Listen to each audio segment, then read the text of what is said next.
going on, everybody? Welcome back to PlayStation Generation episode 32. My name's Matt, and I'll be your host for today's events. I'm joined, as always, by the PlayStation Hokage himself, Mr. Rice. Boy, what's up, Rice? Hokage.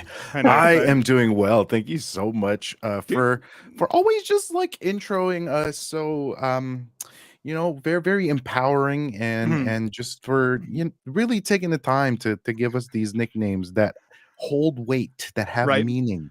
I'm so thankful for you and your new haircut. I'm thankful for you, right? It's just the way that you are, the cadence, the energy that you bring to any event is just always so appreciated. The bromance. I haven't introduced you yet. Okay. And today, those are the vibes today. Somebody that I'm so happy to call a friend, an incredible voice, someone super knowledgeable, was supposed to be here, but they had to cancel last second, so I needed a ringer. So I brought my. We want Nancy joining us to hang out today. What's up, Nancy? Hello. Wow, that was such a bait and switch. I feel so offended. Yeah. But thank you very much, and I'm very honored to be here with Rice Boy. So thank you. It's a pleasure. It's a pleasure and an honor. Dude, honor we're so to have you. Like Nancy is a longtime friend of mine. We work together across many a discipline. She's just a fantastic voice and an all-around wonderful person. So I was like, you know what? We're gonna be talking RPGs today. We need Nancy. She knows her stuff. She says her husband is probably off camera with like cue cards. Just trying to help her along here. That's amazing. Right? Yeah, we all know how you like to read, Nancy. Don't worry about it. Nancy, like give us like spark notes. Tell us a little bit about yourself. What kind of games do you like to play? Just hit us with like a little bit of the overview. Well, I mean, gaming has been in my life, my whole life, since I was but a wee fetus. My first console ever was PlayStation, which is really cool. My brother plays video games. My now husband plays video games. So it's just been a recurring thing my whole life. But my passion, my love, my life has always been RPGs, in particular Final Fantasy. I have been a huge Final Fantasy fan for a very long time. Although it's spotty what Final Fantasies I've played. Like I played 4, 7, 8, 9, 10, 10-2, 13, 15, 16, and now Remake and Rebirth. So it's a little spotty here and there with what I've played, but I mean, storytelling and art design and just overall gaming, I think I'm so passionate about because it's truly like the epitome of escapism. Like you really immerse yourself in a world. And that's something I've always fallen in love with and actually influenced a lot of, I sketch on the side, and a lot of what I sketch is video game, art and, background and scenic stuff. So yeah, that's a little about me, a little bit about what I enjoy playing, but I have dabbled, like Halo is one of my favorite series as well. So I've dabbled in a lot of different genres. Yeah. Oh my God. Chief fan number 1. Let's go. And Rice, I'll have to send you the sketch of Cloud that Nancy sent me the other day because it's amazing. And similarly, Nancy, I have to send you the chalk art that Rice likes to do with his son. Oh yeah, it is insane. Like you two very talented visual people, and I'm out here with like half a crayon up my nose, the other half I don't even know where I left it, but like the picture that I've drawn doesn't resemble what it's supposed to. But you're cute. Thank you. So like, as long as you're doing what you're doing and you look cute, that's all that matters. You've got your golden retriever vibes, right? So, Thank you. I'm just you guys stop. On this week's show, we're going to be talking all about RPGs. We're going to be talking about the Game Awards stuff, some Black Friday deals, some Final Fantasy 14. So strap in and prepare thyself. But before we get to all that, we got to kick things off with a little round of what we've been playing lately. So Nancy, I'm going to toss to you first as our wonderful guest this week. What's been keeping your attention? What have you been playing? Well, I told you last time I just finished Ragnarok, and my gosh, I cried. I was very emotional at the end. Spectacular. It was such an incredible game.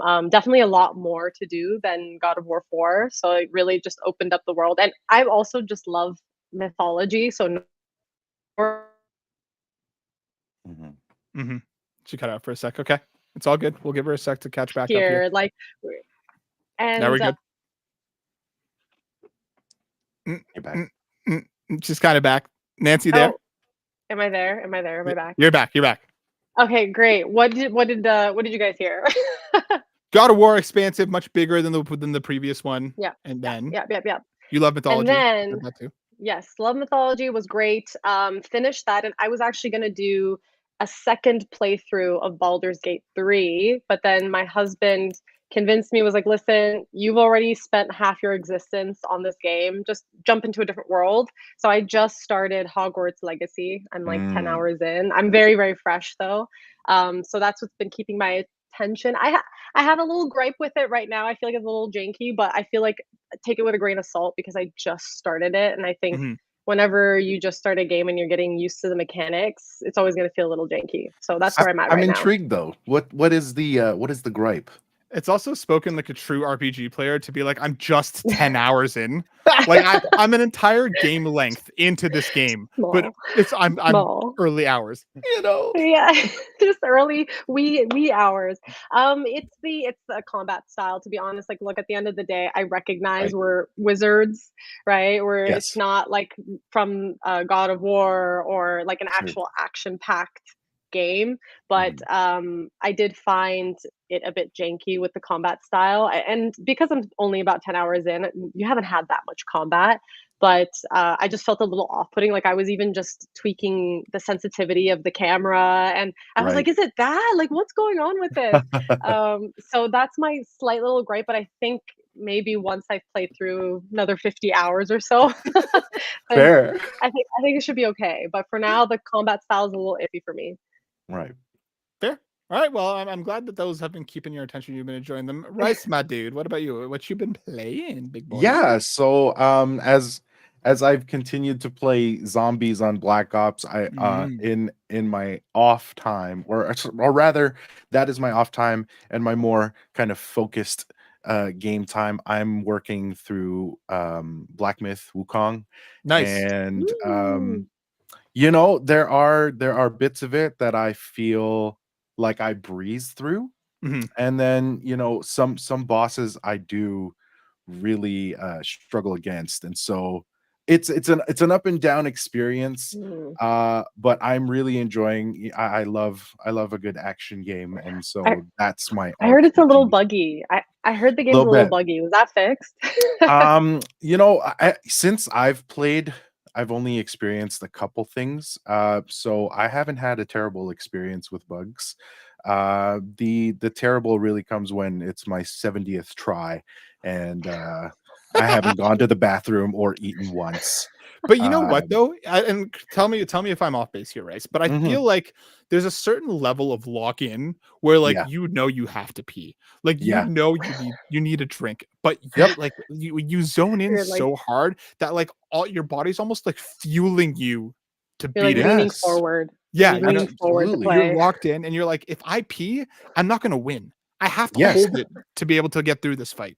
You know what I There's mean? something about momentum Right? in those, like, because you don't want to, and this is what we were talking about before, that sometimes it does take quite some time to get back to the boss if you if Mm, you if you die. And Mm-hmm. so that momentum is uh a little bit janky. Mm. So mm. but I'm having fun, and that's what matters. So Hell See, yeah, I my dude. find I find those games tend to be this is why a little hard for me to get into, like, games yeah. like Wukong or Elden Ring. I Hmm. recognize how satisfying it is when, you Sure. strategize and you end up I recognize that. But just the sadistic level of, like, torture yourself, Yeah.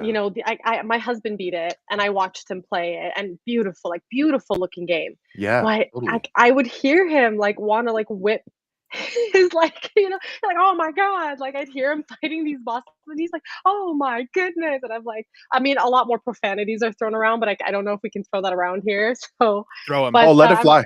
Throw him. Let it fly. but yeah, like, how's the difficulty for you for the game? I'm just curious. Yeah, that's a good question, and that's someone who wasn't totally well versed in the Souls-like genre, Mm, um, until playing, let's see, Bloodborne. Mm. Bloodborne was mm, such a huge title for me because it was kind of my entry point into those types of games, and I really loved my experience with that. So I went back, played some Dark Souls games, Demon Souls, also when games like Lies of P come out, where there is kind of this theme and this world that you're familiar with but want to explore, that draws me in. So I don't claim to be someone who's incredibly great at these games, but I understand the satisfaction that comes with, you know, failing forward and then finally succeeding. And sometimes it's quite funny when you just like let it rest. Like you die a million times and you actually just come away from the game. So I was reading or watching a video somewhere or something where if you leave the game alone, it actually gives your brain time to process those patterns, which is why some of us experience this weird, like you come back to it and you beat it first try. Yep. Yeah. Wow. It's a cool phenomenon. That's so interesting. That is really cool. That's why I haven't gone back to Elden Ring yet to face the final boss, just because I've really been letting my brain take it in. Everybody knows that I need time for these things, which is why I've been just giving it months and months and months of time. Like when I do go back, it's over for that thing. What they don't mention to you is that you need therapy after playing these games. I thought you were just gonna leave it at that and leave it there. Like what I didn't mention is you need therapy. You need therapy. And I was so tuned into. I was like, yeah, what is it that you need? I was like, oh, makes sense. I mean, it's just another thing on the pile. Just toss it on. Why don't you? As for myself, I've been continuing to play Dragon Age Veilguard. It is still incredibly pretty. Really enjoying it on the Pro. It looks really, really nice. It's not the best RPG in the world. Everything that it does so far does it well enough that I'm continuing to play it, but it doesn't blow me away in any aspect outside of like the kind of the visual, the graphics of it all. It just looks really, really nice. But like the combat's fun enough, the story is interesting enough. I literally got to a point where I had to make a decision, and I was like, I can't make this decision. Turn the PlayStation off, and I haven't played it since because I was like, I need a couple days to think about this. Let my brain really digest it. Like I had a feeling that Bryce would tell me something new here, which would help me come. I sense a pattern. I sense a pattern here, Matt, with your game. I just need a few days. Turn it off. A few months. So I'm excited to keep going with it. I'm again like Nancy. I'm like 10 hours in, I think, which feels very like early in this type of game, so we'll see how I continue with it. And the other game I've been playing is a game called Beastie Ball. It's not on PlayStation yet, but I have faith that it will come here in the future. It's by the developers of Chicory, and I loved Chicory a few years ago. For anybody who hasn't played it, go check it out. You play this little dog, and you go on like this Zelda-like adventure to like bring color back to the world. It's really, really cute, really great. But the developers decided to make a Pokemon-like game where the main battle mechanic is playing volleyball. So you find like your Pokemon, your beasties, and then you make like a team and they play volleyball one another. It's like the moves that you do like damage the team, and you try and win the game. I thought they were hitting the Pokemon like a volleyball. No, the Pokemon are the players. Okay, right. Yeah, don't be ridiculous, Nancy. Come on. Anyways, back to the little creatures playing volleyball. An idea. It's an early access. It just came out on PC. Shout out to devs for sending over a code. I'm sure it's going to come to PlayStation in the future, but it's really good. And it's a small thing, but I mean, like when people have issues with like Pokemon as a concept, it's always this thing that like they're essentially going out into the world, catching animals, and then making them fight. To like get new beasties on your team, you have to like impress them enough in battle that they want to join you. So they actually gives agency to these little creatures, which in a weird and it's just an interesting little twist on the formula that just feels like they understand this a little bit more so than even what Pokemon does. Because sure, Pokemon they get together, they're all friends by the end of it, but it's just like you enslave them in the beginning. And then like it's Stockholm syndrome until they eventually get come around. But Beastie Ball is really great. Ron Savoy in the chat, what's up, SP? Chicory's quite good. Yeah, Chicory's great.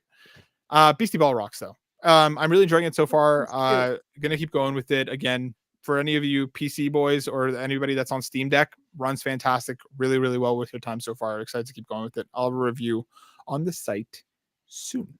Word. Sounds adorable. It's very cute. I like it a lot. Yeah, it sounds cute.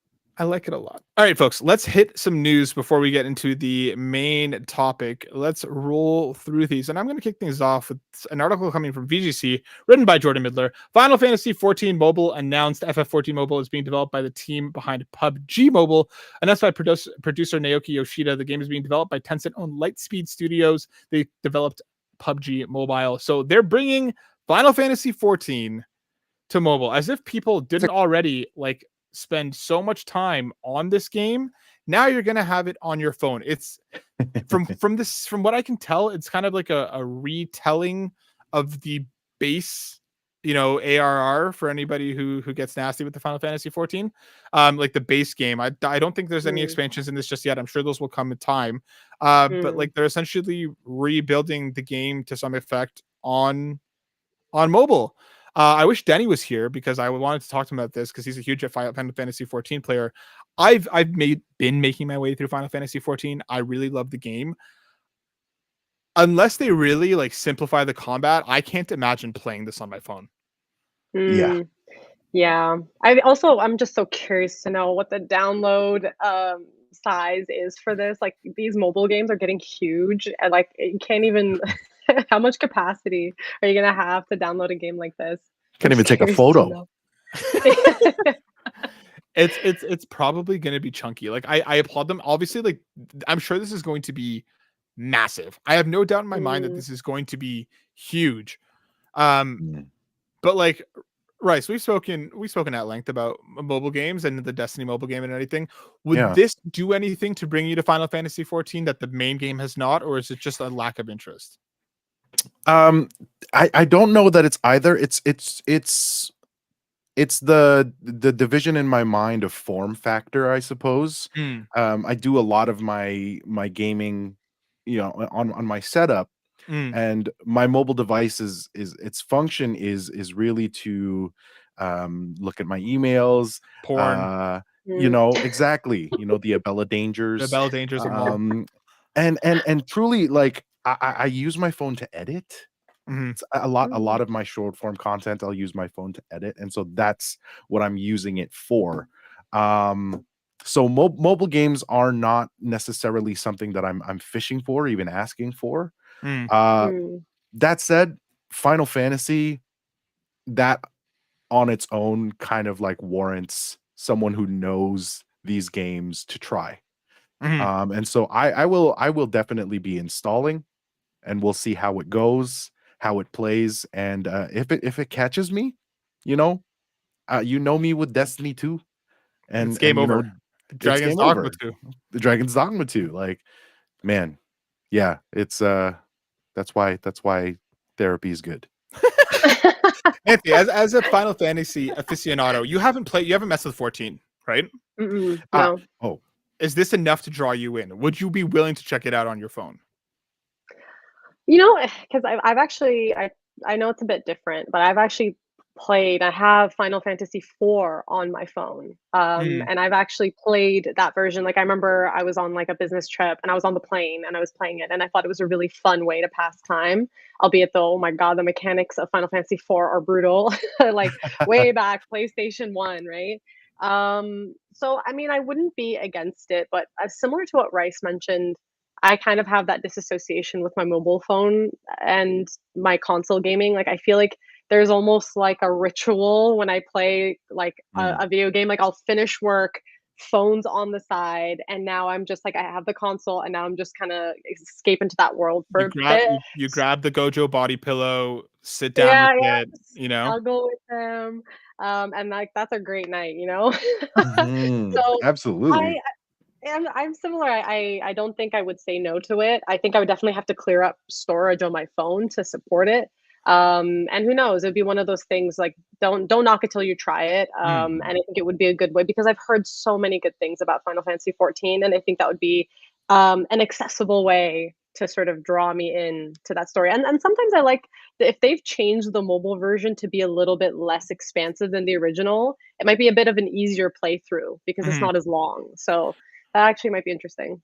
I am curious as to how they're going to kind of how much of the original story and how much of the original stuff, because like obviously like the story of Final Fantasy 14 is a wild one, and like even the kind of revamped version of it that I played through is a much better experience than what people played through previously. So I wonder if they, but even still in that, it was kind of a slog at points. Like AR is the worst out of the bunch. So I'd be curious to see how this kind of makes that transition, but I'm sure this is going to be huge, especially overseas where like phone gaming is much more prevalent. Yeah. I'm sure this is going to take off, but I'm definitely going to download it and give it a whirl, but we'll see. Let's hop into our next story coming from the PlayStation blog themselves, because the PlayStation Portal remote player experience to evolve with new system update. This is coming from Hiromi Wakai from Sony. Basically, to make this a long story short, PlayStation Portal is a thing that many people like, and one that I've been eyeing from the side of my eye for quite some time. But one of the things that folks have been asking for is cloud streaming on it. Obviously, you can stream directly from your PS5 to the Portal, but that tethered connection was always needed. Now you can play over 120 PS5 games straight to the Portal, taking the PlayStation out of the equation. You can now stream directly to it. This is something that folks have been asking for since the Portal was unveiled. So it's nice to see that this is finally a thing. I've seen people online hopping in and taking it out for a spin. By all accounts, seems to be working pretty well. And not gonna lie, this pushes me a little bit closer to getting a Portal now that like I don't inherently need the PlayStation attached to it. But I don't know, Nancy, does the Portal do anything for you? Is there enough that would make you be like, okay, I want a Portal? Honestly, you know what? I actually used to own the PSP like in its inception before it Let's became go. what it is now. Yeah, and that's where I've like played Crisis Core on. Like, you know, it was yeah. Sorry. And they did that. That was really good, by the way. That was like perfect. But it was, I mean, they did a really good job, you know, with having a portable version of it. And at the end of the day, this is great because listen to what people want, you know, and when you give what the people want, that's never going to be a bad thing. Like this it applies to video games, this applies to consoles. When people are begging for it, give the people what they want. So I think this is great in general because I've heard so many people that are commuters and they take the train and they're like, hey, you know, I just want to, you know, an hour to Toronto, whatever, and I just want to jump and play whatever game that I'm playing. So I think this is fantastic. In terms of me going out and getting a portable, perhaps, maybe not anytime soon, but I think more updates like this would just make more people want to buy it. So I think it's fantastic, and I'm bravo to them for listening to their people. bravo, Rice, my dude. What about you? Bravo. Absolutely. This has drawn me. This has sold me. And if I cannot attain the PS5 Pro upgrade right now, this would suffice. This is something that I've already sent Santa a letter for. This is something that I am waiting for this dude to just drop at my doorstep. So this white boy better show piece up. Of coal. My piece dude of coal better, in his place. you know? Oh my God. And like whoever's listening or watching this right now, you know, Becca, sorry, this you know, this cough of mine. This cough of mine. I love you, babe. Like we just did Christmas photos, and they look really nice, right? And so because they look really nice, those. Yeah, you do. You know, sometimes you just want to treat yourself because you look so nice. Yeah. You know, accept a little gift. You know what I'm saying. Wouldn't be angry to that.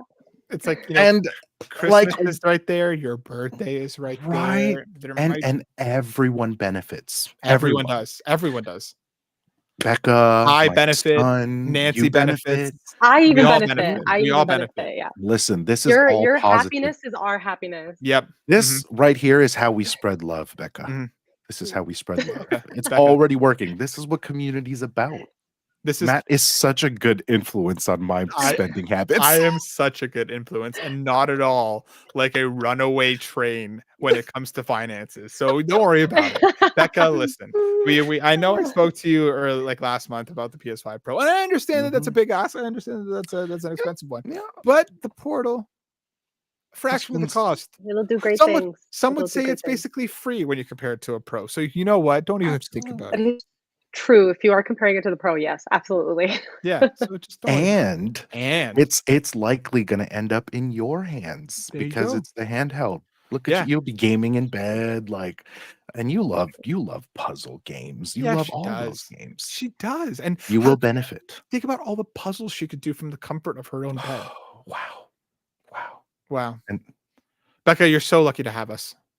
You really are, Beck. You really are. You really Thank you for listening to these things. Thank you for listening, Beck. Does she actually listen to the show, by the way? She has. That's all. Okay, so she doesn't. That's all I know. She's probably listened like once, and then she that was made me like, feel "Enough of really these good." idiots. Yeah. It was probably the time that we were egging her on last time. So probably. And she's like, she's like, never again. Rice, you do what you're gonna do. Is we should clip this segment and then I'll post it on my short forms. There you go. So it's like she'll run like into a subliminal message. That's exactly. It was like a subliminal message. Buy it for Rice. Yeah. Right. Just like flash a light a couple times in like a pattern that like would like get into her subconscious and make her think that she was the one that came up with this. Guys, if this works, I have to report back. Please let us know. We'll see. Yeah, post-Christmas. Rolling on to our next story coming from the PlayStation blog. I don't think any of us are going to have anything to comment on this, but I had to include it for court. Coming from the PlayStation blog, first details on MLB The Show 25, plus looking forward towards the future of MLB The Show. They basically went on to say how MLB The Show 24, Season 4 is going to be going. They started to talk about 25 a little bit, saying that sets and seasons will not be returning. And I'm going to do my best court here. Okay. I texted him and I said, how do we feel about this? Okay. And he said he's happy. He didn't like the changes that MLB The Show 24 had brought. He didn't like the way that they kind of monetized and almost made it a little bit pay to win in aspects. He didn't like that. The community didn't like that. And he didn't hate, but he didn't like the sets and the seasons or whatever the hell they're called. So now that they're being removed, he's happy about it. He's looking forward to MLB The Show. Of course, Court infamously, messes his arm up every year, like to the point where he has to go to the doctor and play unlimited sets amount of time because of MLB The Show. So I had to drop this story for him just to kind of, to toss him out there. I'm sure he'll comment on it more when he returns in the future. But MLB The Show 25, no more sets, no more seasons. Everybody rejoice. Sports. You're really good at that. Okay, I noticed that in the last episode too. You have a great voice for voiceover. What? I'm just throwing that in there. Yeah, you did the last episode. You did some I don't know what you said, but you just did it in the very announcer style. Let's play, and I was like, oh my goodness gracious! So just a side anecdote. You should do voiceover an anime or something. I don't know. Okay, just to confirm, who are you talking to right now? You, Rice. Rice. I was just taking the glory for it. She's not that nice to me. Matt's smiling. I'm like, Matt, wipe that smile off your face. She's not that nice to me. You deserve the flowers, though. That is funny. Well, thank you. I received that. Thank you so much. Thank you so much. Wow. Do I listen to Rice to go to sleep every night? Maybe. Who knows?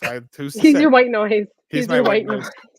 He's like, buy me the PSP. Buy me the PlayStation. Yeah, exactly. I suddenly have this urge to buy Rice a Portal, and I don't know why. Anyways, MLB. It's going to be different next time. Coming to our last story before we head into our main event. This is coming from GameStop, from Eddie McCooch, who listed out the Game Awards 2024 nominees. They have been announced. It has been a hot topic of debate. I'm just going to run through a couple of these. We're not going to spend time on every single category. But let's kick it off with GOTY, Game of the Year. We got Astrobot, Balatro, Black Myth Wukong, Elden Ring Shadow of the Erd Tree, Final Fantasy VII Rebirth, and Metaphor Refantasio. Great list. That's a great list.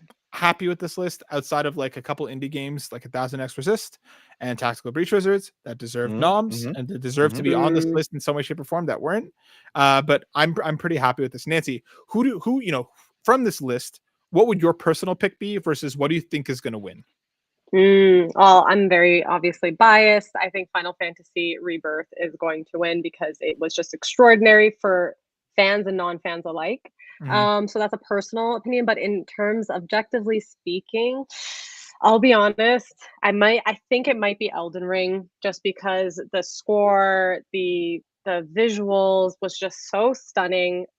absolutely, like, and I didn't play the game. I watched my husband play it because it's too hard for me. But it's beautiful, and the story and the lore are so rich. So I think Elden Ring might take the cake.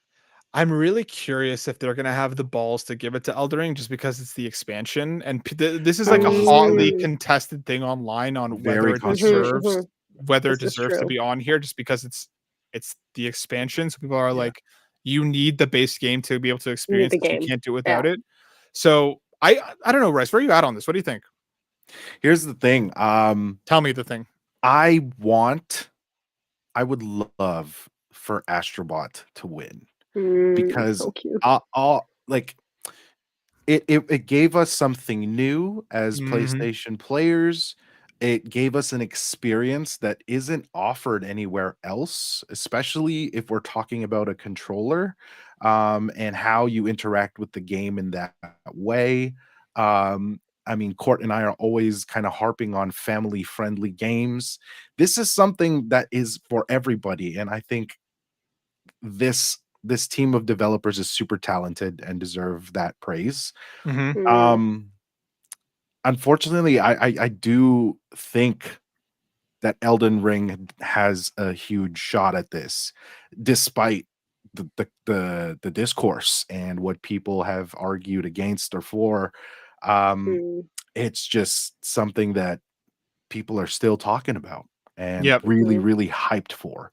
So I'm leaning towards that as well. But those are my thoughts. I think all of the other ones are such great games as well. Mhm. Mhm. I mean, like, who wouldn't love if that like Rebirth would gain that, prestige? And So from what I keep hearing from just Matt, by the way, Metaphor was just like this amazing experience.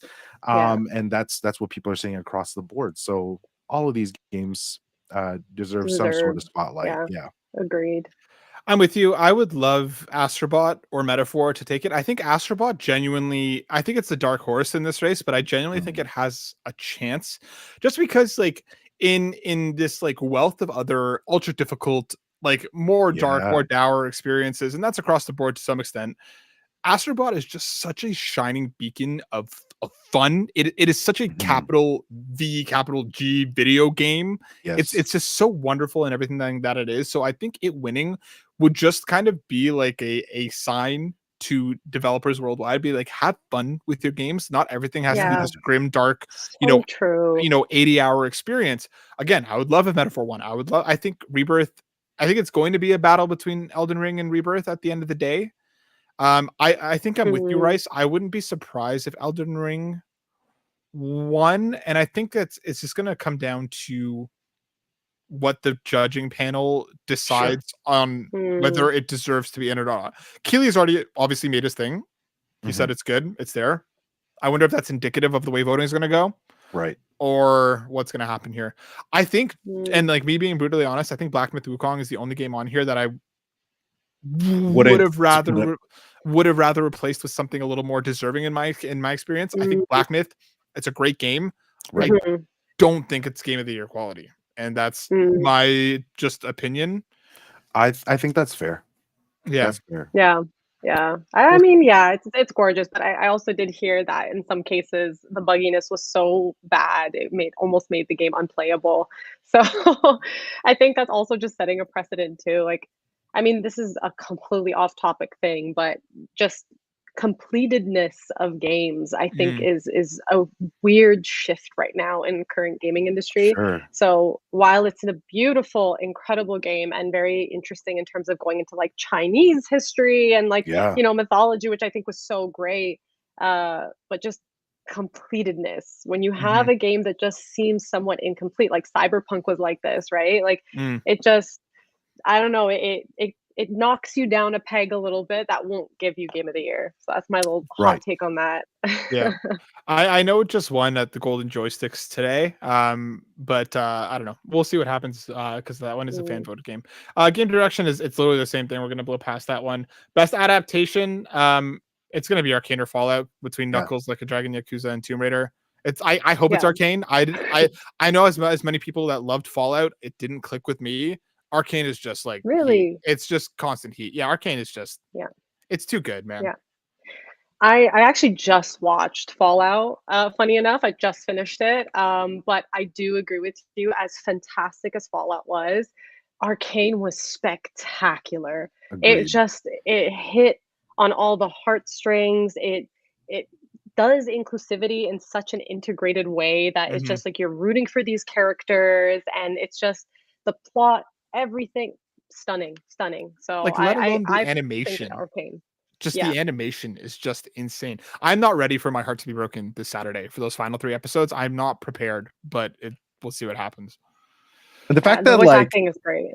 Mhm. the fact that it draws us in that way where you are so emotionally invested is really Mhm. powerful, I think. And I also would go as far as to say I've been following the press Mm. for Arcane, and it's nice to see a cast that really cares about the characters. Yep. And not Yes. that I say that other actors don't care, but it really does feel like with the writing of the show, the actors are invested. And so that's a really Yeah. cool thing to see when actors are like they care about this character, they want to portray this, and they understand that the fans are very it's special to us, right? Mhm. So, Yeah. yeah. No, I think that's actually a really good point. And no, I know exactly what you mean where it's not that other actors are like, "Oh, this is the character I'm just gonna play." But you're right. There's another layer in which like Mhm. they really, and I've seen a lot of the voice. I know one of the voice actors is actually the one from Fallout. She's Fallout, the one yeah. that plays Lucy. Yeah, but she really took her time to like read on the lore of like Mhm. the actual background of like League of Legends. Where did these characters come from? So I think it's really beautiful when they pull from the source content and Mhm. you're like, okay, well, you're really, really taking time to be this character. And I think it Yeah. shows through their performance. Especially because, like, to take a property as dense as League of Legends and, like, as I Mm, would argue, unapproachable, like, when I think about trying to play that game, I just get immediately overwhelmed in my thought process. My brain needs a few days at least to think about it. But, like, with Arcane, it's just, like, for somebody who doesn't care about League of Legends Right. whatsoever, to take Exactly. this, like, such a yeah, massive amount of people and draw them into the universe in a really yeah, substantial way, yeah, just like hats off. Like it's Mhm. incredible. Best narrative. 100%. Let's talk on this one. Let's talk on to this one real quick. Best narrative. We got Final Fantasy VII Rebirth, Like a Dragon, Infinite Wealth, Metaphor, Refantazio, Senua Saga, Hellblade 2, And and what's the Silent Hill socks 2. yeah. I was gonna say Sacrifice, but it's not Sacrifice. That's the first one. Yeah, Yes. yeah. I Uh, hope Metaphor takes this. Like Right. for having like a genuinely incredible story. I think for me, my favorite would still be Like a Dragon, Infinite Wealth, because that was one for the fans. I know people have issues with that story, but it is one of my personal favorites from this year. But Metaphor just takes some big swings and capitalizes on them to talk about, like, you know, this like heavily political story dealing with like religious fallout and everything else in between, mm, and to handle it with as much emotional depth that a JRPG can have. Like, yeah, hats off to Studio Zero, because they crushed it. But I wouldn't be surprised if Silent Hill wins this. Yeah. Um, mm, I wouldn't be surprised. I don't know, Rice. Did you play Hellblade 2? I did. What do you think on this one? I think that Hellblade 2 was phenomenal. Mhm. I mm, love what Hellblade uh just the whole franchise and what it did to kind of open people's eyes to a greater conversation of mm, mental illness and mhm, Mhm. how that can be portrayed in such a powerful and cinematic way. mm, um do I think that it contends with some of these other titles? I'm not so sure.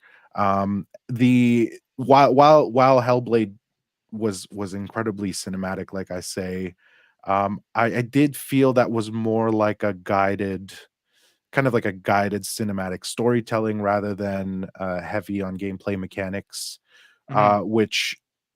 which I would like to enjoy as well. When I do think about best narrative in video games, I also consider how gameplay enhances that experience, rather than just kind of moving the control stick through the a movie. Mhm. Um, mm, that sounds like I'm diluting the experience, but I think you get what I'm trying to say here. Yeah. Um, I do mm, think Silent Hill 2 is a big contender. I don't know how people will feel about that, since it's also like a remake, and it's a telling of a story that's already been told. Mm. And so I hope for a lot of people's sake that Metaphor does take it, because it's getting a lot of praise for the story that it's telling. So Nancy, I'm Yeah. curious what you think, because given that like Rebirth, I think Rebirth has a fantastic story, but it's also one that's incomplete and the middle Yeah. section of a 3-part story. yes. Do you think it Yeah. deserves a win here? So I don't actually, because as much as I love it and I'll rally for it at any point. Interestingly enough, I actually thought Rebirth did a little too much with the story that it couldn't necessarily play out. Like Mm, it tried to give us something different from the original while also keeping it, true to the original source, which was great because as someone that played the original and, was a fan of kind of like the goofiness of it, the retake on it, felt like it made the story a bit convoluted, and didn't what's the word? It didn't necessarily, pan out as they wanted it to. They just put a little mm, bit too much with, like, different timelines, et cetera, et cetera. I don't wanna get mm, too much into it without spoiling it. mm, So, no, because it's still lovely, but there was a little bit too much that they tried to do with it. I actually am between Metaphor and Silent Hill 2. Metaphor because like beautiful Atlas games, they do such a good job of bringing up heavy topics of things like, racism and, just abuse and doing it in a way where it's like little actions translate to big change or mm, Mm. anything something that you do is not necessarily it's not necessarily like a small thing. It's like it's one of those stories that I think um they don't beat it over your head with it. You know what I mm. mean? Like it's Yeah. not like Mm. it they translate the story really well, and I'm not really describing it well here, but Metaphor does it in just as they have with their Persona games, their Shinigami Tensei games, right? Like they do a really good job hashing out those dark narratives. Silent Hill 2, yes, it's a remake, but it's a remake of a dark theme that I think is always done so well in horror. Yeah. And that's always just the classic, right? It talks about the idea of like mental health to an extent, and it just Mhm. panned out really well in this game. So I'm really between Metaphor and Silent Hill 2. I wish Final Fantasy to get an award, but not in this category. Fair. Fair. Fair. I'm with you. Art direction, we're gonna kind of skip past a couple of these, not to diminish the work that these people did, but just for the sake of time. I just Time. want to see if there's anything else that we want to hit here. Best indie game. Let's round out with best indie Yeah. game. We got Animal Well, Balatro, Lorelei and the Laser Eyes, Neva, and UFO 50. I think I don't know. I think for me, this is where Balatro is going to take it for like an absolute Mm, runaway of the success of a game this year that exploded and like sold an incredible amount of copies and it's just doing so well. I've heard fantastic things about all of these. I tried to get into Animal Well, not my type of game. Lorelei and the Laser Eyes, from everybody that's played it, it's apparently incredible, but it is a very difficult puzzle game, so I'm not touching that. Neva is from the team that did Gree. I'm like this on my it's on my backlog. I really want to play it. It looks stunning. And UFO 50 is just supposed to be like a really fun collection of like 50 mini game type things. It's like smaller experiences. So I think it could go to Lorelei. I think it could go to Animal Well, but I think Balatro is my pick here. I think mm, it's gonna I think this is where Balatro gets its flowers. I don't know, mm. folks. Where are you at? My pick is Neva. I mean, only because it absolutely looks stunning. Mm-hmm. Anything with an animal, I think, always gets brownie points. And I don't know Touche. if you remember the game Journey. That's Yep. very like, yeah. Yes. So like the art style is very reminiscent of that. Very beautiful. And like the music, just very, it just really encapsulates sort of the environment. So Neva for me, just because it looks absolutely stunning. Mm-hmm. Rice, what do you think? I have really nothing intelligent to add, because these are also on my backlog. Neva is the only thing that I was familiar with Mm. from this list, because a friend of mine really, really wanted it, showed me a trailer, and I was like, I want to draw everything that is in this game. And it's just so pretty. I love that. Mhm. And so like I said, there's nothing smart I can add to this conversation other than I like to draw things and Neva looks cool. Okay. Bye. Fair. Fair. I mean, I think I would love for Diva to win because it looks stunning. But I mean, we are going to find out. There's more here. We'll run down the words a little bit more once they There's actually lots. happen. There's lots. But without further ado, folks, we've gathered here today to talk about some RPGs, just like we did a few months ago with the best PS5 games. We're going to go round robin here a little bit. We'll add some of the games to the list. It's going to be a top 10, not in terms of this is the best RPG, second best, third best, but these are the 10 that we think deserve to be the 10 that you play on PS5. We'll go round robin until we start getting too many, and then we will argue them out. Yes, right? Hi, teacher. Yeah. I just want to ask if I just want to make sure that all the parameters are made clear here. I will Are clear we the parameters as long as it's playable on PS5. If you can play it on your PS5, we're fair game. okay?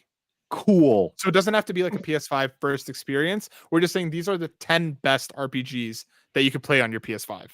Got it. You feel it?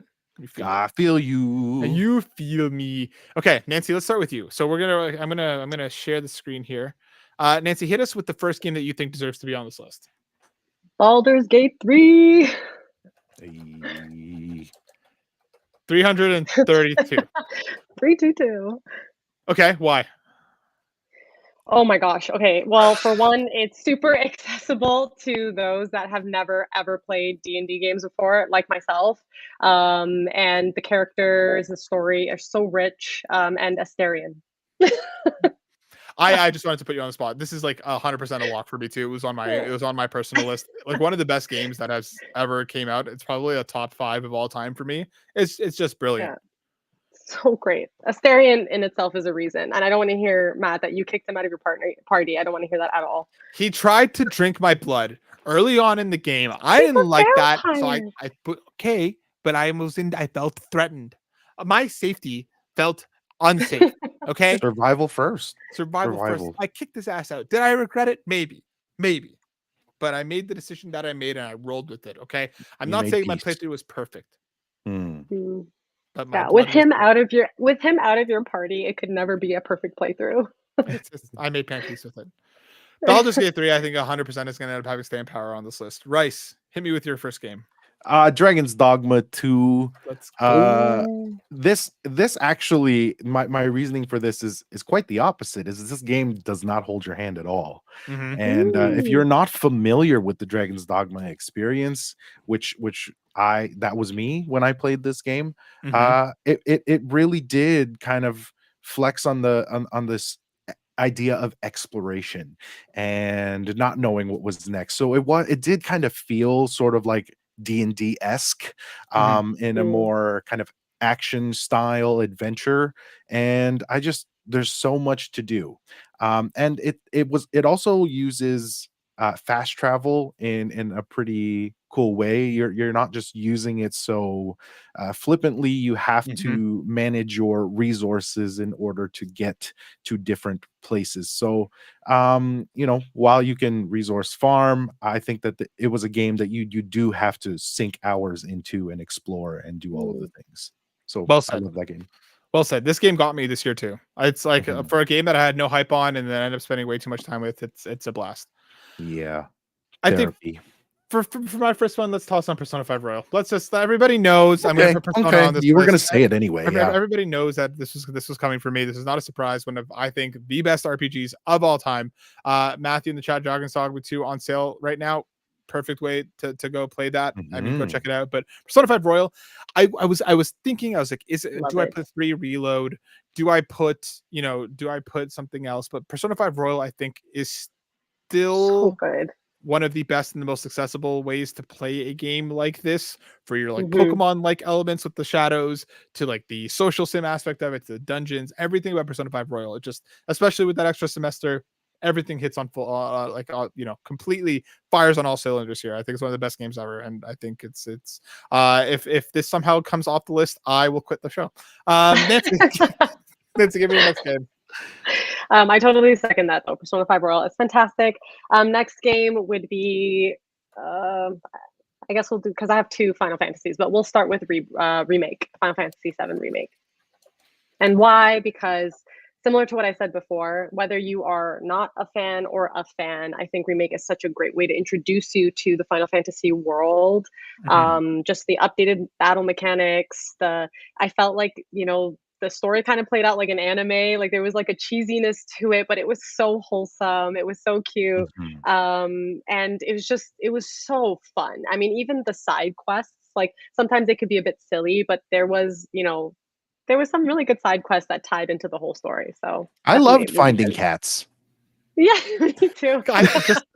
just running around the slums and finding cats. As per my cat T-shirt. Hogwarts Legacy, by the way, all I've been doing was going to the cats and petting every single one of them. No wonder Nancy's 10 hours in, even though she's really in like the first hour of the game. She's just running around petting all the cats. Petting all the cats.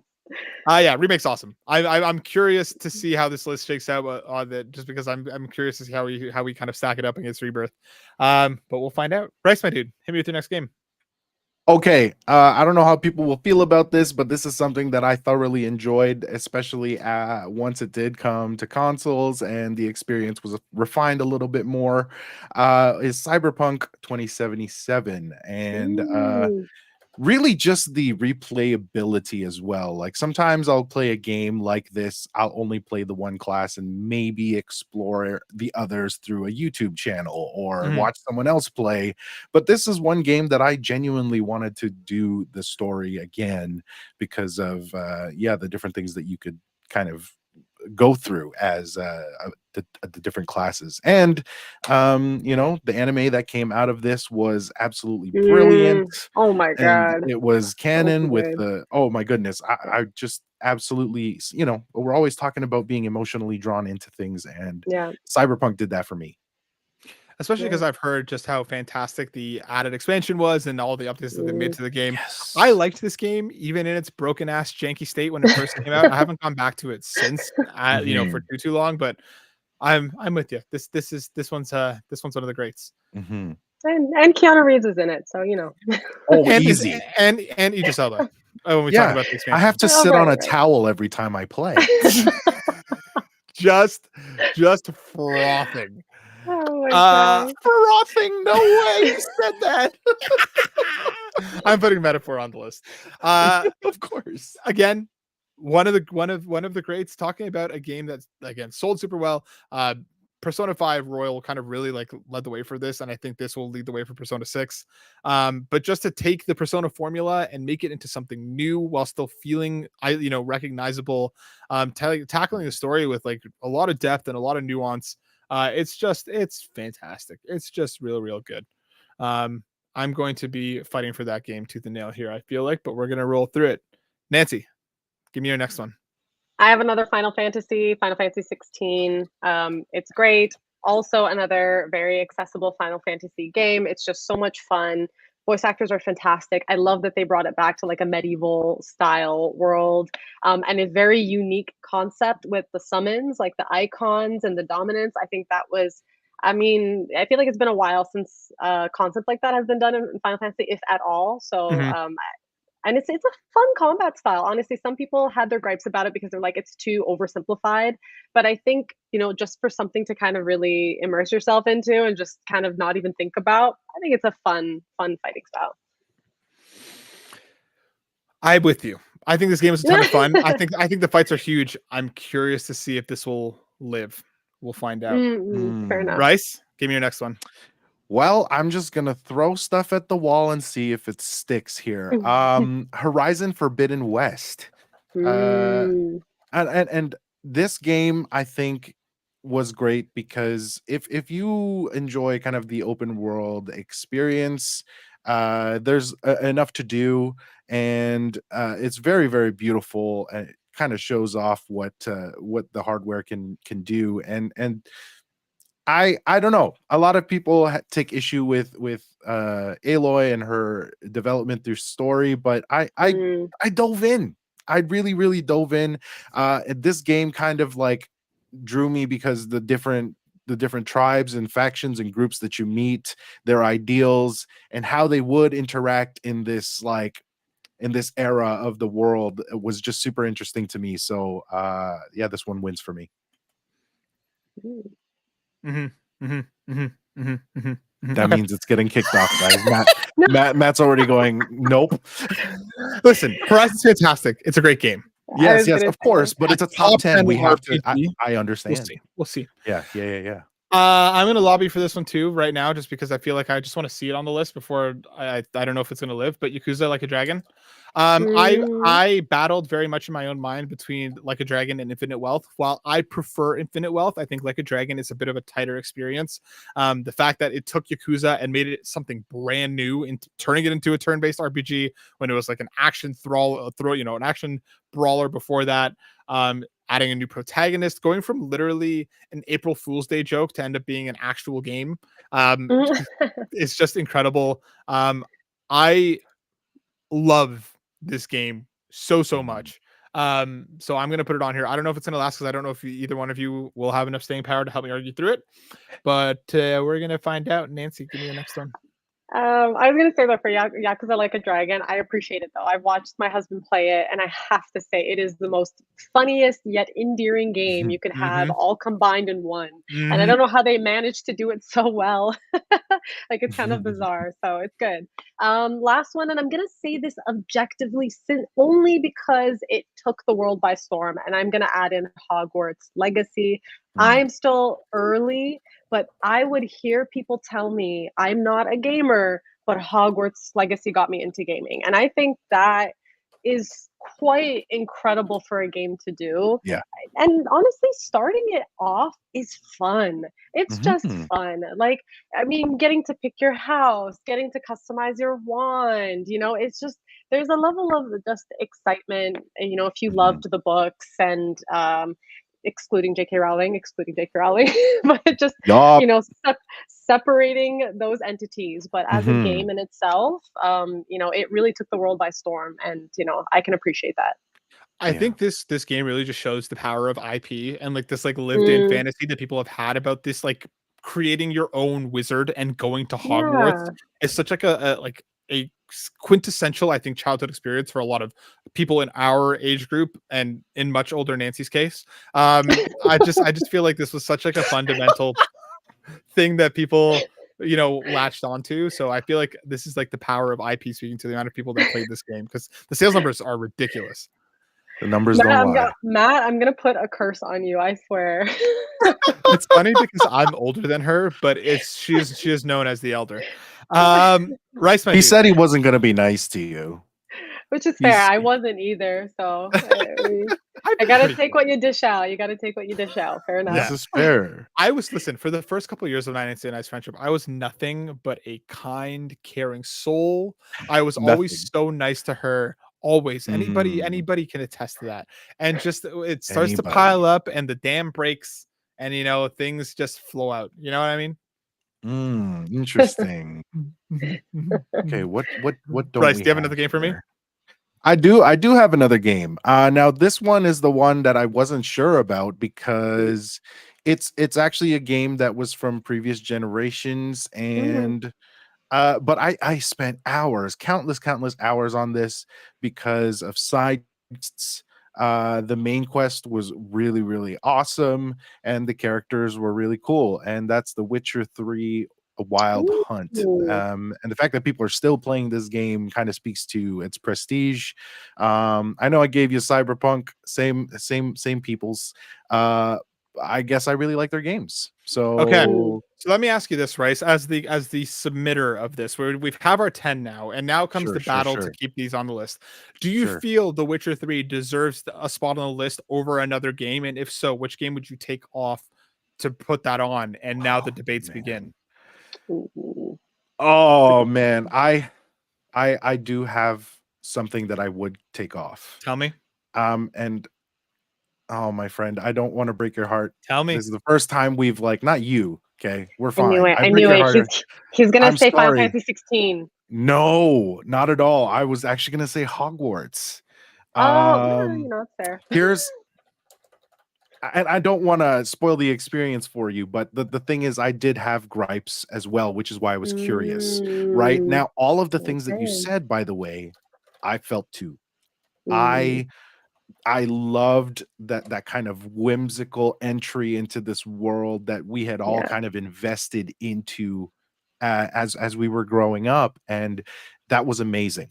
And as I continued to play the game, um, I realized some more of my gripes. And Interesting, interesting. once you get kind of away from your own subjective whimsical experience and really talk about it as a well-rounded RPG open world game, I think you'll know what I mean. But let Mm. please let's not let this be the last time we connect. We'll talk, and if you really Blah. want to debate it out, we can do that. We can do that publicly. We can do it in the DMs. Whatever you need, Fisticuffs in front of Union Station. whatever you need. And this is coming from someone like, and my wife Becca also loved the game, and will probably be playing it on the PlayStation Portal that she'll PlayStation buy Portal, me. PlayStation Portal. Honestly, totally, I'm not married. I'm not married to it. If you were gonna Yeah. tackle Final Fantasy, then we would have had words, but I'm not married to it. I'm okay with that Okay. because Okay. The Fair. Witcher, Fair. The Witcher 3 is, yeah, I would say that's actually a really good Mhm. suggestion. Okay. And because this is a majority rules type thing, I back Rice's thought process here. I think The Witcher 3, from what I've heard about Hogwarts, I haven't played it myself. It's Yeah. it's people really like it, but I think The Witcher 3 was such a formative experience for RPGs as a whole. It, like, when people talk about side quest quality, they still Mhm. talk about The Witcher 3. I have heard of that too. That is still the bar. I haven't even Absolutely. played it and I know about that. Yeah. You need to. I think you would really Yeah. love it. Okay, I'm gonna put forth the game here, and Mm. I'm gonna put forth a game called Disco Elysium. Oh, I've heard of Oh, this. And It's so cool. I'm gonna put it here for now. I genuinely think it is one of the best games of all time. I yeah. truly Wow. believe it is an Wow. experience like no other. In terms of like role playing and inhabiting a character, that is Mm. the one. I always tell the story. The first time I started that game, I made my character very smart and very charismatic, but very weak. And then I accidentally gave him a heart attack in the first 30 seconds of the game because his tie, he wakes up hungover and like disheveled, and his tie is on a ceiling fan. And I told him to reach and take the fan. I rolled badly.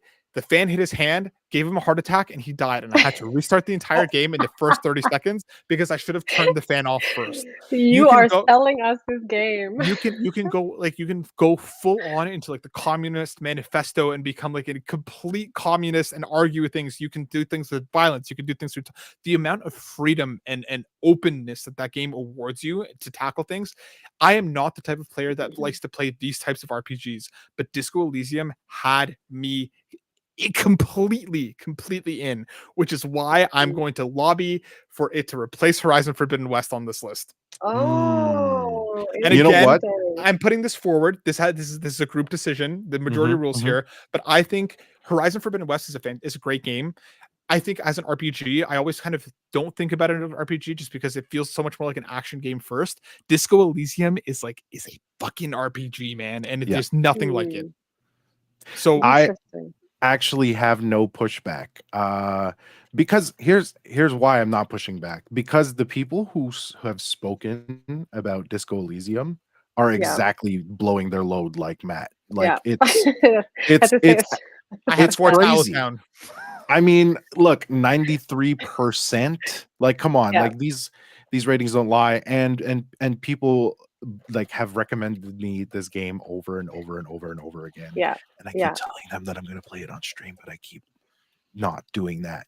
So, maybe one of these days, give me the right incentive and I'll play it on stream. You I guys need to. Nancy, you especially would yeah. love this friggin' game.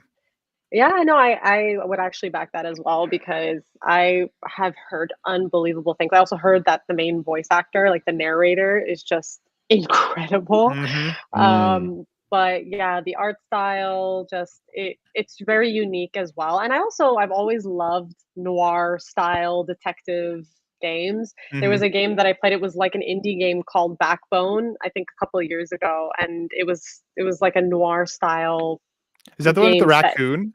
Yeah, set in Yeah. Vancouver. Yeah. Oh my gosh, it was great. I just wished it was a little bit longer, but it was great. But yeah, so it reminded me of that. It was just so creative. So yeah, I back it. Definitely. I haven't played. I've played Horizon Zero Dawn, but not Forbidden West yet. But I Mhm. would feel like it would be more of like an action game rather than an RPG. Fair. Nancy, hit me with the next Okay, thing. so I have a much older game. This is very debatable. I don't know. I'm quite biased on this, but Mass Effect Oh, was a game that I devoured. All three games. I'm just gonna put the Absolutely Legendary loved. Collection on. yeah. Yeah, absolutely fantastic. A mixture of sci-fi and a shooter, adventure, and you know, significant impact of your decisions, which I think was just so well done in the game. Um, the problem is to replace one of the games on this list, I think is what's so tough. I feel like it wouldn't sit as high up because maybe it might not be as inviting to others externally. Like I feel like, sci-fi is just so particular and Mhm. Mhm. Mhm. She froze Yep. a sec. We'll why I give her a feel sec. Yep. like We're I back. it might oh, am I back? We're back. Oh, We're back, Nance. We good. Oh, okay, great, great. I think if it would replace anything, it would be Yakuza Like a Dragon. Sorry. Quit, quit. it was the only one that I was looking at too. You actually said the exact same thing that I was gonna say. So Oh, hey, there you go. So, that's a majority rule. Quit, quit, Matthew, quit. Okay. sorry, Okay. man. Okay. Okay. Listen, fine. I'm But sorry. I'm just gonna bold it and leave it there. I understand. I've played Mass Effect 1 and I've started to through the Legendary Collection. I don't have the same like nostalgia factor for this Mm. series. I understand. I'm not happy about it,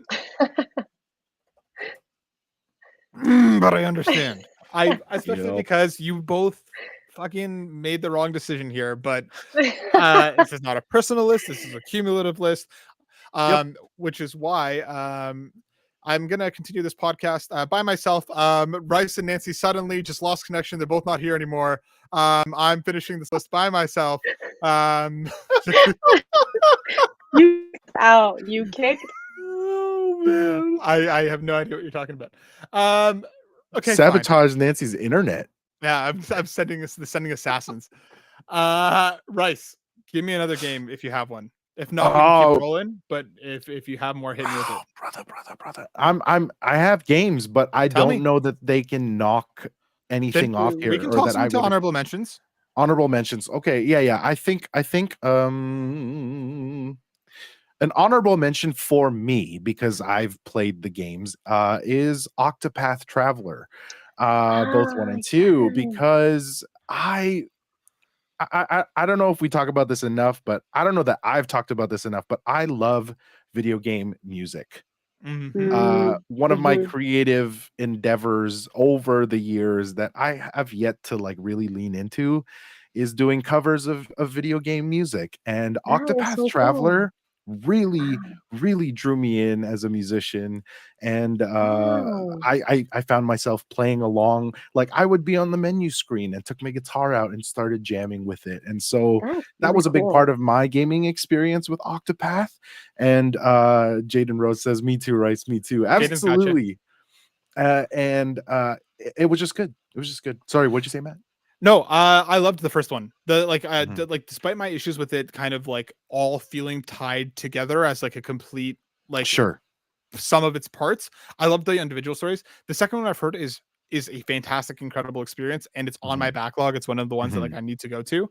Um, but yeah, dude, I feel you. I think Yeah. like I think if this list wasn't as stacked as it already is, and will only get more Yes. stacked, I could make an argument for it. But I feel you. Yeah, Yeah, yeah, yeah, yeah, yeah, yeah, yeah, Mm. yeah, yeah. music is incredible. I appreciate you. Very nice. Very nice. I'm gonna put forward Final Fantasy 14. Um, Mm. to talk about like a seminal Ugh. MMO RPG experience, one that people say, and like from how much time I've spent with it thus far, which is like an expansion and a half. I can already see the direction of it going, and people say that like, it is the Final Fantasy story, bar none. Um, for the community that it has around this game, for the love that this game gets, for like its longevity, the fact that it went from like failed product to one of the biggest MMO success stories of all time, which is why I'm going to argue for it to replace Final Fantasy 16 on the list. I think 16 is a great game. But when you're talking about seminal Final Fantasy experiences, I think 14 is like one of the MMORPGs, and I think 16 is a great game. It is not even in the top 3 Final Fantasies. Okay, well, yeah, Rice, you're gonna have to be the tiebreaker there because I'm biased, and I also have not played Final Fantasy 14. To be fair, so I can't really make a proper comparison there. So, yeah, are we gonna have words, Rice? Are we gonna have words? That's a hard one.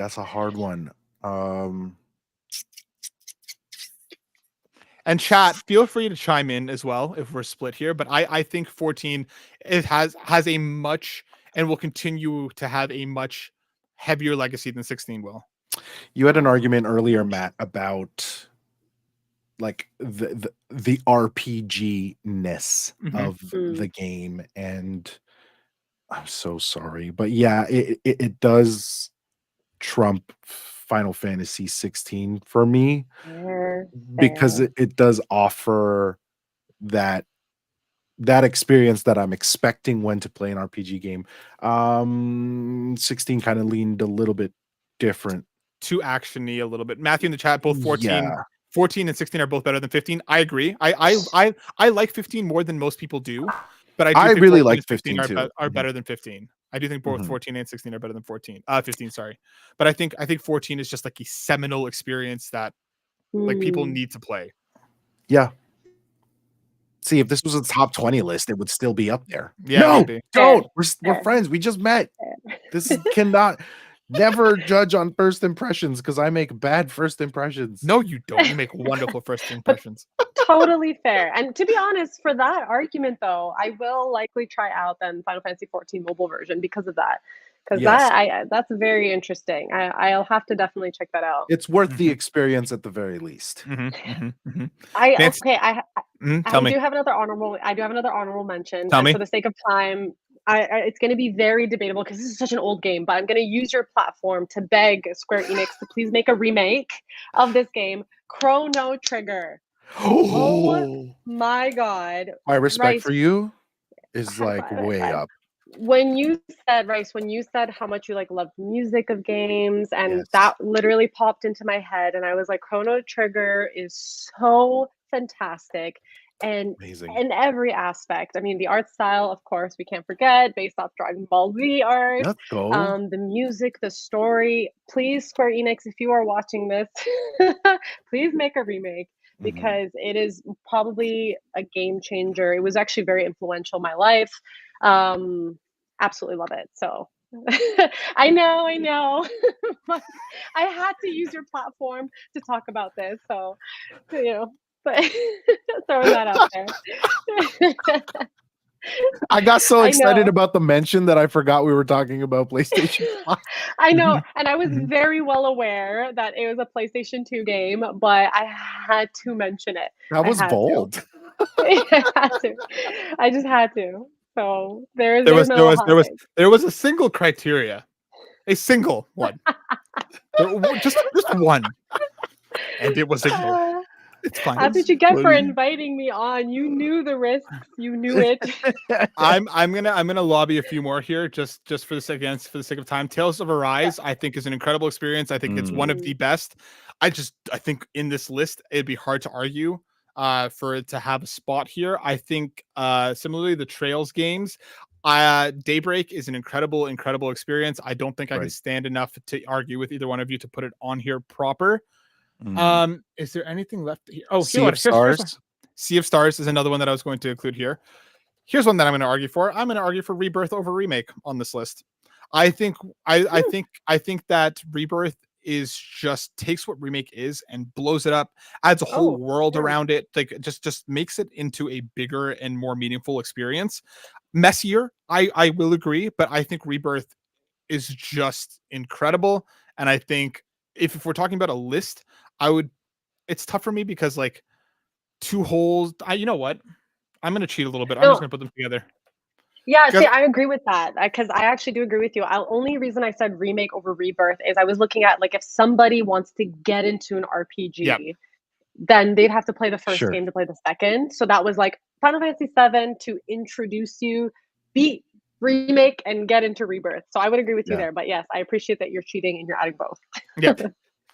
I would like to also add Mhm. that we talk often about the goofiness of side quests of exploration in this game. Mhm. While that kind of deterred us from, kind of a more well-rounded game, I think that the pushing the goofy side quest stuff is really awesome. We got a lot of Yes. memes out of it, Mhm. Yes. and also just like the internet going crazy about like living life and doing side quests, Mhm. Yes. in IRL. So like that was something that I really, really enjoyed. And it holds true to the original game. Like Yeah. Final Fantasy VII, the original game was actually very bizarre and very Just goofy. goofy. Yeah, so I agree with you. I love that part of it. Mhm. I need to bring up a game. Okay. Is it on PS5? Yeah, Chrono Trigger. Have you heard of it? I Yes. action RPGs are still a very real thing. Horizon Forbidden West, again, Final Fantasy 16. These are a thing, which is why I think, as much as it's not a game for me, I think leaving Elden Ring off a top 10 RPG on PS5 list Yeah, we had to. will be a miss, and I think Mass Effect should leave for it because I think those games, at least with the first one and part of the second, feel like older games, and that's not any reason to shit on them. I just feel like they don't play as well as a lot of the other games on this list, and I think Elden Ring is just a more PS5 RPG experience. I think Mass Effect is really cool, but I think that Elden Ring should take its place on this list. I agree.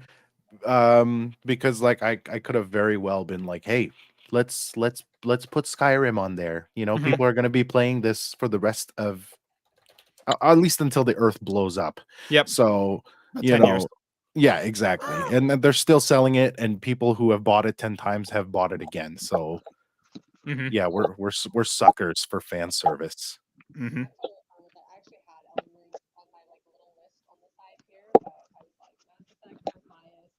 Mm.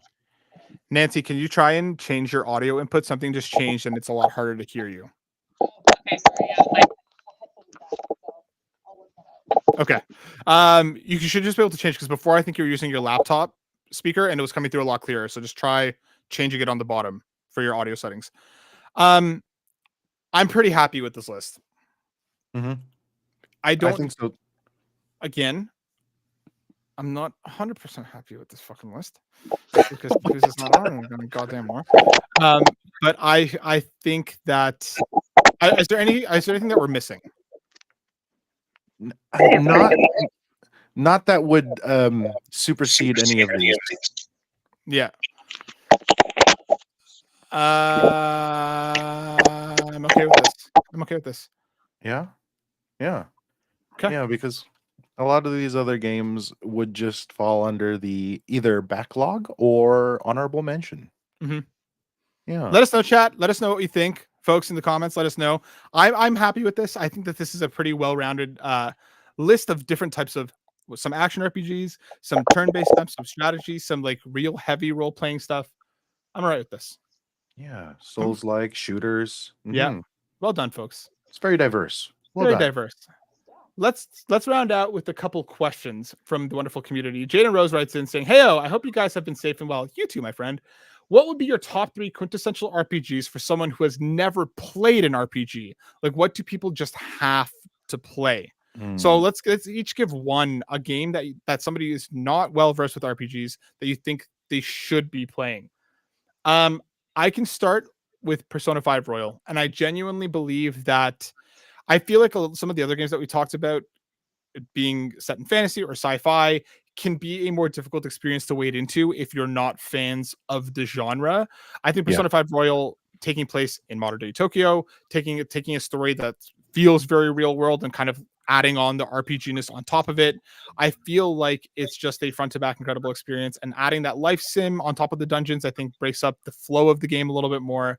So I think Persona 5 Royal genuinely is a game that, even as a new RPG fan, they could get into it. Nancy, what do you think? Can you hear me okay, or is it still like quiet? It's still really quiet. Maybe you can read my lips. Baldur's Gate 3.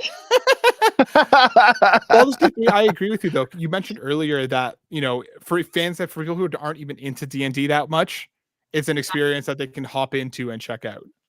Yeah, exactly. I'm probably still really quiet, but yes, very good, very accessible, and all around fun and Asterion. I think Nancy's saying Yakuza. That's what I'm that's what I'm picking up. She said Chrono Trigger. She said Chrono Trigger. Bryce, what about you? Dragon's Dogma 2. And even if you are a beginner, because this game doesn't hold your hand, I think that is actually a really great way to experience a game sometimes, where you are able to just do anything and just figure it out. And the RPG elements kind of speak for themselves. Character progression is a huge part of that, character creation, and all of those things I really love. And ton of like dialogue options and outcomes that are just really cool. So yeah. On top of the fact that I think it's different compared to Persona and Baldur's Gate, all three of these offer very different experiences. Correct. And Baldur's Gate is just a little more of like, it feels more of like a classic action RPG video game. And I think again, for somebody that isn't into those types of games as much, it really hooked me this year.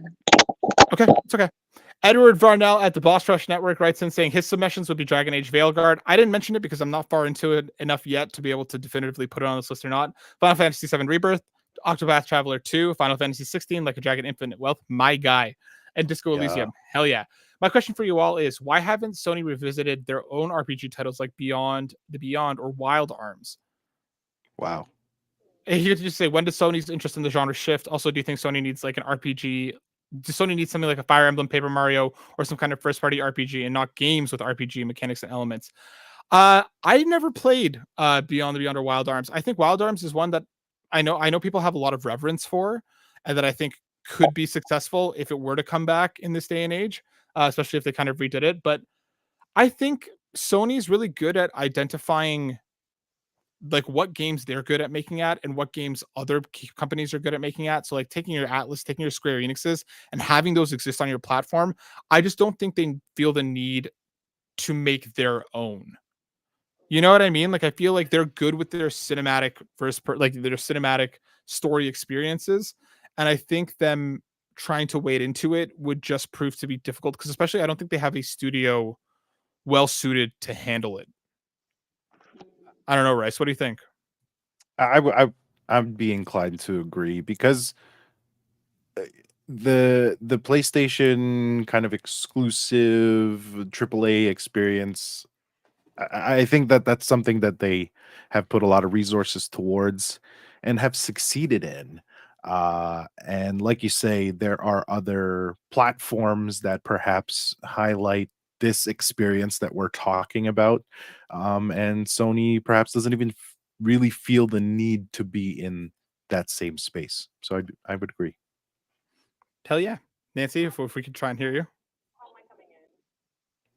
Yeah, still very, very quiet. If you go down to where the mute button is, there's a little arrow beside it. If you go up, because when we started talking before you put your AirPods in, you were coming through like crystal clear. Crystal clear.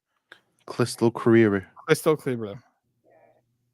So maybe see if you can switch the input, but There we go. Yes, there we go. There we go. Oh my gosh. Okay, well, you did it. Yeah, you did it. There we go. Technology. Jumping on sort of to piggyback what you guys were saying, but interestingly enough, I also think there is a bit of a shift right now in gaming. I don't want to call it the Marvel effect, but there's like a recognition that gaming is a huge industry right now. It's very popular amongst very, different backgrounds and age groups. And so they're like, the big wigs are like, this is where the money's at. So Mhm. let's go and put a bunch of money, but then let's close a bunch of studios. And, and there's been a lot of like layoffs in the industry. And Oh, Mhm. yes. so I think it's so tough because I don't think necessarily Sony is purposely shifting their viewpoint to like different types of games. I think it Fair. might just be the shift in like what the direction of gaming is going into, and they want to appeal to, first person shooters. They want to appeal to, whatever is the current trend right now. So I think they'll revisit it once that demand is sort of reaching that peak and everyone's like, hey, like a game like, this RPG, like remake it, make another one. Maybe if there's enough Mhm. discourse around it, perhaps, but I think there's just so much happening in the background right now that I think that could be contributing to why certain games don't come out. But Mhm. that's a little bit of a tough cookie to crack, or a bit of a tough discussion to have. Yeah, I think it's an interesting one, and I'm kind of curious. We'll see what Sony does moving forward, but yeah, I do hope they bring back some other classic RPGs because it would be good to experience them, at least for myself, for the first time proper. Sure. Black Wyver writes in, and this is going to be our final question, saying there are rumors the next Batman game is going to be a Batman Beyond game. If that turns out to be true, what is your hype level on that? And what are your expectations from this as the next game in an Arkham franchise? Black Wyver, if the next game is a friggin' Batman Beyond game, I am locked the fuck in. Yes, sir. Batman Beyond is one of my favorite Batman properties. Yes, I'm not sir. a huge Batman guy. I think he's kind of lame, to be perfectly honest with you. Court would kill me if he was here listening to this. Yeah, that's a hot take. Batman Beyond is infinitely cooler. It's a much cooler property. Gotham is a more interesting place. I would be in 1000% if it's Rocksteady taking what they didn't do with Suicide Squad and making a Batman Beyond game. I'm in.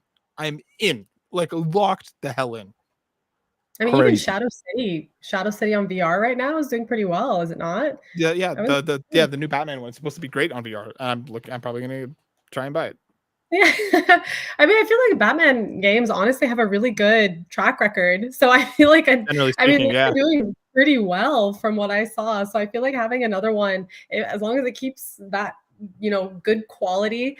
And if I'm not mistaken, I can't remember which game it was. I think it is actually Shadow City, but Troy Baker, like one of the voice actors, he's brilliant and fantastic. I think he's actually voiced various characters throughout these Batman games. I'm like, bring him back, put him on Batman Beyond, and you'll have an amazing game. Yes. Bryce, what do you think? Batman Beyond? Dude, you should see the towel under me right now. Of course. Yes, absolutely. I'm in. Batman Beyond was super cool. Now, I don't know if I agree with your hot take on Batman, but Batman Beyond is freaking cool, dude. Batman Beyond. Why do you think he's lame? Well, Tony Stark is just a guy as well. Cooler, people love him too. Yeah, he's got a robot suit. Yeah, Batman's like, I know karate, I have money.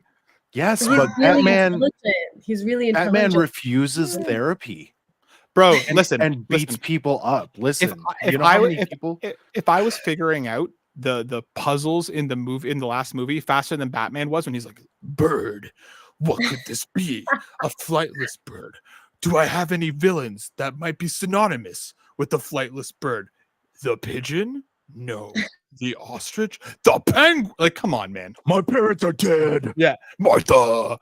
Anyways, I don't really feel that strongly about Batman, but it's just I'd be much more excited about a Batman Beyond game than I would be just another Arkham game with more standard Batman. But that brings us to the end of the show, folks. Nancy, thank you so much for coming and hanging out with us this week. It's been wonderful having you. Thank you for having me. I feel like after this, you're probably going to blacklist me from the show. Never. What are you talking about? We'll kick Matt off. Thank you. Oh, that's what I wanted to hear. But thank you guys so much for having me. It was an absolute. Bye, Rice Boy. Welcome to my show, guys. This is Nancy's podcast.